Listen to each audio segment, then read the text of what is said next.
যুক্তরাষ্ট্রের প্রতিবেশী ছোট্ট দেশ হন্ডুরাস, সেখানে যুক্তরাষ্ট্রের গুরুত্বপূর্ণ একটি সামরিক ঘাঁটি রয়েছে। এখন নিজ দেশ থেকে মার্কিন সেনাদের বের করে দেওয়ার হুমকি দিয়েছে হন্ডুরাস সরকার। তাদের এই হুমকির কারণ যুক্তরাষ্ট্রের নবনির্বাচিত প্রেসিডেন্ট ডোনাল্ড ট্রাম্প।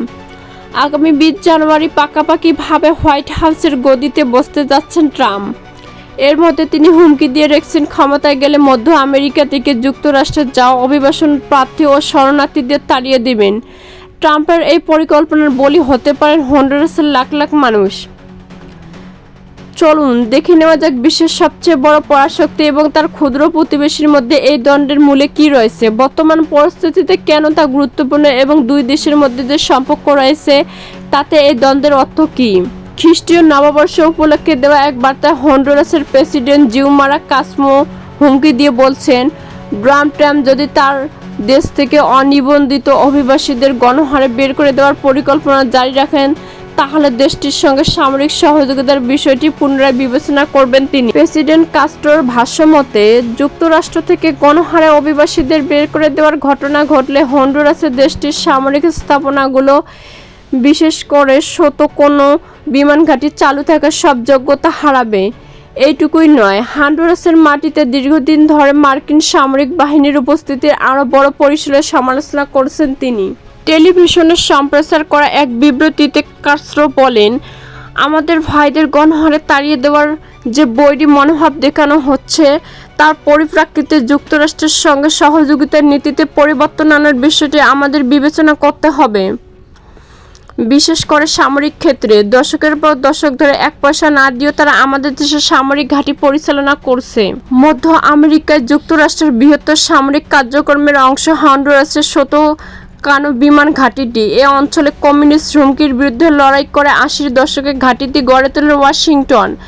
সেখানে বর্তমানে 1000-এর বেশি মার্কিন সামরিক ও বেসামরিক কর্মকর্তা রয়েছেন। যুক্তরাষ্ট্র ও কম্বোডিয়ার মধ্যে অল্প যে কয়েকটি স্থানে বড় উড়োজাহাজ অবতরণ করতে পারে তার একটি এই ঘাঁটি।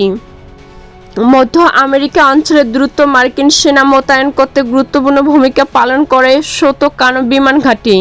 এছাড়া সেখান থেকে বিভিন্ন বিপর্যয়ের সময় ত্রাণ ও প্রশাসনিক সহায়তা সরবরাহ করা হয়। মাদক বিরোধী অভিযান পরিচালনার ক্ষেত্রেও গুরুত্বপূর্ণ এই ঘাঁটি, কারণ মধ্য ও লাতিন আমেরিকায় মাদক পাচার করিডোরগুলোর কাছাকাছি এর অবস্থান।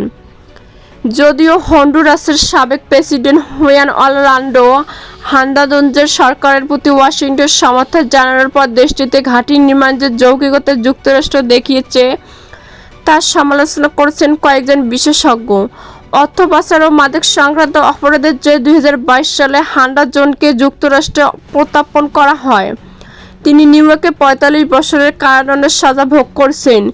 ইউনিভার্সিটি অব ক্যালিফোর্নিয়ার অধ্যাপক ডানা ফ্লাক্স আল জাজিরাকে বলেন, হন্ডুরাসের প্রেসিডেন্ট তার দুর্নীতি ও সামরিক বাহিনীকে বৈধতা দিচ্ছিল, যুক্তরাষ্ট্র তাদের শক্তিশালী করেছিল, লাখ লাখ ডলার দিচ্ছিল। একই সময় যুক্তরাষ্ট্রের ভাষ্য ছিল ঘাঁটিটি তারা মাদক চোরাচালানের বিরুদ্ধে লড়াই ব্যবস্থা। বিশেষজ্ঞদের মতে হন্ডুরাসের এই হুমকির মধ্যে আমেরিকার ভূ রাজনীতিতে গুরুত্বপূর্ণ একটি মুহূর্ত। অধ্যাপক ডানা ফ্লাক্স বলেন, যুক্তরাষ্ট্র ধরে নিয়েছে তারা পশ্চিমে গোলাদের বিশেষ করে মধ্য আমেরিকায় আধিপত্য করতে যাচ্ছে। সেক্ষেত্রে হন্ডুরাসের এই হুমকি যুক্তরাষ্ট্রের ভূমিকায় শক্তিশালী একটি বাকবদল বলে মনে করেন তিনি।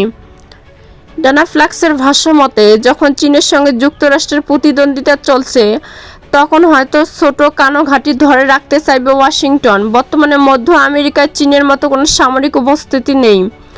যুক্তরাষ্ট্রের সঙ্গে নিজেদের সম্পর্কে হন্ডুরাস ফাটল চাইবে না বলে মনে করেন বিশ্লেষকেরা।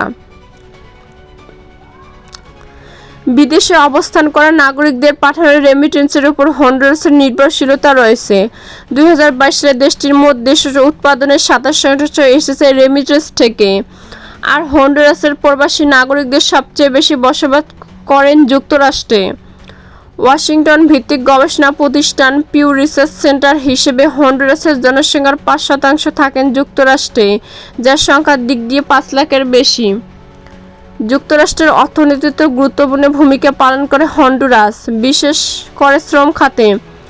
2024 সালে মার্চ মাসে যুক্তরাষ্ট্রের মেরিল্যান্ড অঙ্গরাজ্যের বাল্টিমোর শহরে ফ্রান্সিস স্কট কি ব্রিজ ভেঙে পড়েছিল।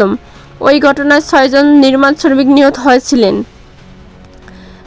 তাদের একজন ছিলেন হন্ডুরাসের, অন্যরা ছিলেন মেক্সিকো, গুয়াতেমালা, এল সালভেদর থেকে যাওয়া অভিবাসী। বিষয়টি বিবেচনায় নিলে যুক্তরাষ্ট্র থেকে গণহারে অভিবাসীদের তাড়িয়ে দেওয়ার হুমকির মুখে হন্ডুরাসের চুপ থাকাটা কঠিন।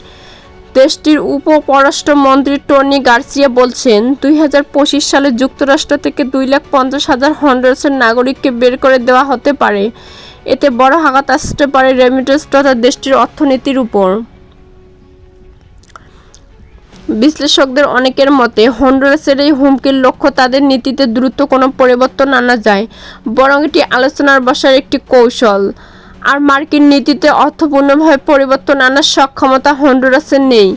গবেষণা প্রতিষ্ঠান উইলসন সেন্টারের গবেষক এরিক ওলসন বলেন, আমার মনে হচ্ছে হন্ডুরাস খুবই দুর্বল অবস্থান থেকে হুমকিগুলো দিচ্ছে।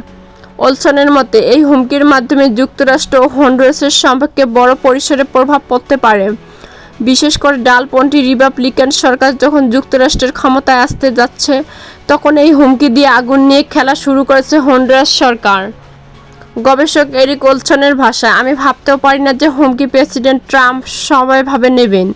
বিশেষ করে এমন একটি সরকার এই হুমকি দিয়েছে যাদের নিকারাগুয়া, ভেনেজুয়েলার সমকাতারে ফেলতে ইতিমধ্যে আগ্রহ দেখিয়েছেন রিপাবলিক